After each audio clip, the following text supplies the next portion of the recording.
Hi everyone. So I came across an article on equib.org. It was written by the Christian Research Journal. It's basically called Morality, Therefore God, implying that morality comes from God. Without God, there is no morality. And because there is morality, it must mean that there is a God. So as usual, I'll read you the article and we will proceed to debunk. Humans may disagree on what behaviors are moral, or on the best way to make specific moral decisions. Even so, our fundamental concept of goodness has to come from somewhere. This is what the moral argument for the existence of God addresses. Put simply, morality exists, therefore, God exists. For a culture intoxicated by naturalism, morality provides a strong reason to believe in the Creator, the prerequisite for the belief in the person and work of Jesus Christ. For many Christians, the moral argument can serve as an apologetic starting for evangelization. Okay, where do I start? The article poses the question, where does our morality come from? That's in essence what it is asking, and implying that if you can't answer the question as to where our morality comes from, then you have to admit that there is a God. Well, I'm about to say where our morality comes from. See, if you've ever read the book The Evolution of Morality by Richard Joyce, it basically implies that morality is largely innate, which is true for things like stealing, murder, rape. No one ever needed to tell you those things were wrong, so those things are innate. And this is largely how morality is, right? Now, my definition of morality is the moral thing is whatever ensures the flourishing of mankind. Because you have to ask the questions, you have to ask the question, are moral things moral in and of themselves, or what is it that makes them moral? And the answer to that is what I just told you.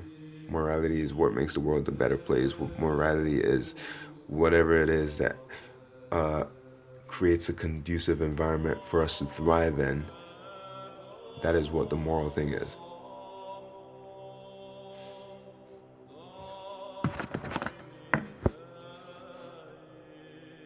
Because when you think about it, for the longest time before Christianity, before Judaism, before any form of organized religion, there have always been morals. And for the most part, they have been innate. Before any form of organized religion, we've had laws which are based on whatever the society thinks is moral. And murder throughout history has always been illegal, theft, rape, etc. So to say that morality comes from God and still claim that it is objective is a logical fallacy. Because when you say morality comes from God, you're implying that this is moral because God said this. That is not objective in any way. Matter of fact, that is the opposite of objectivity.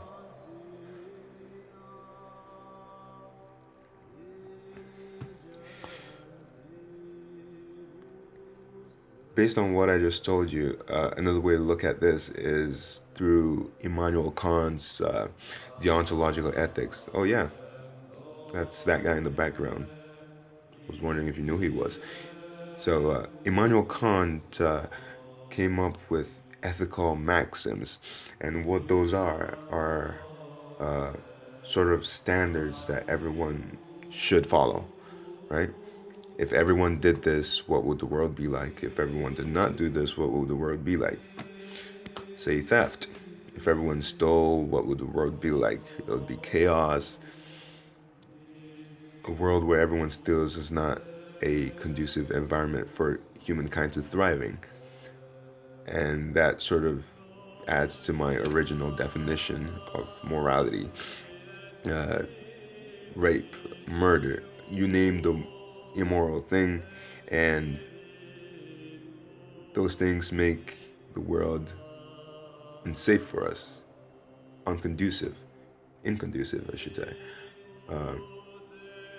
And name the moral thing, and you will see that every moral thing you can come up with serves the same purpose.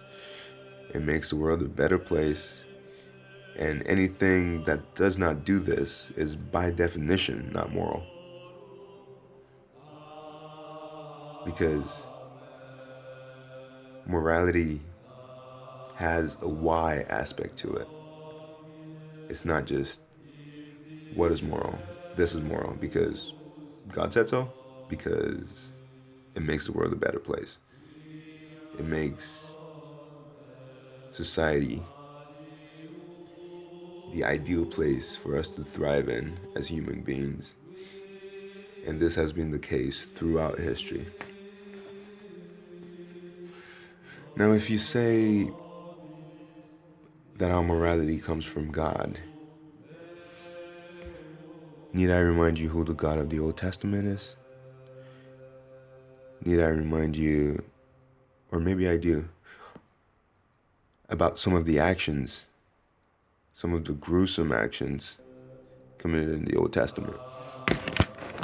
Now, if you take a look at the Bible,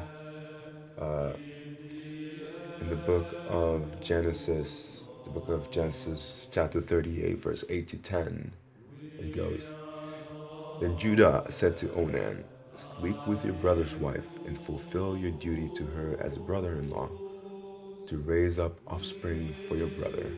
But Onan knew that the child would not be his, so whenever he slept with his brother's wife, he spilled his semen on the ground to keep from providing offspring for his brother. And what he did was wicked in the eyes of the Lord, so the Lord put him to death also. God killed someone for pulling out, for practicing the method of contraception. God murdered someone, right? Take the story of Noah. God murdered everyone on earth because they were evil. Every single person on earth. Just let that sink for a minute.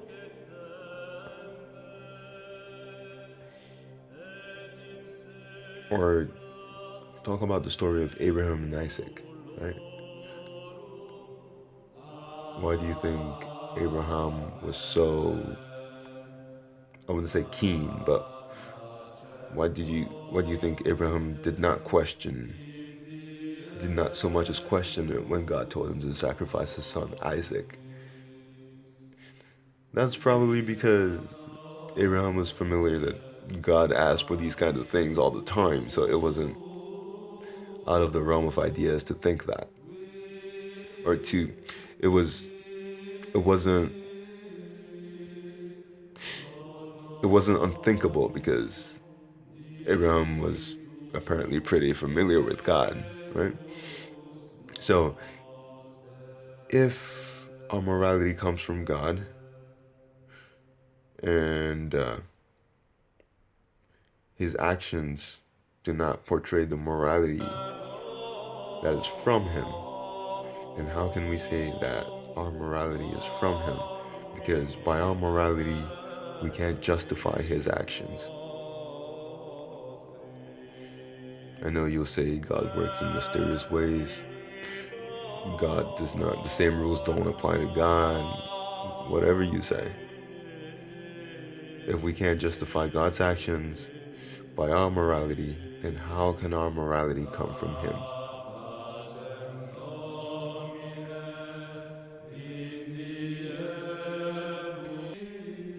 Thank you for watching. If you like this video, don't forget to hit that subscribe button and turn on the notifications so you don't miss any of my subsequent videos. Peace!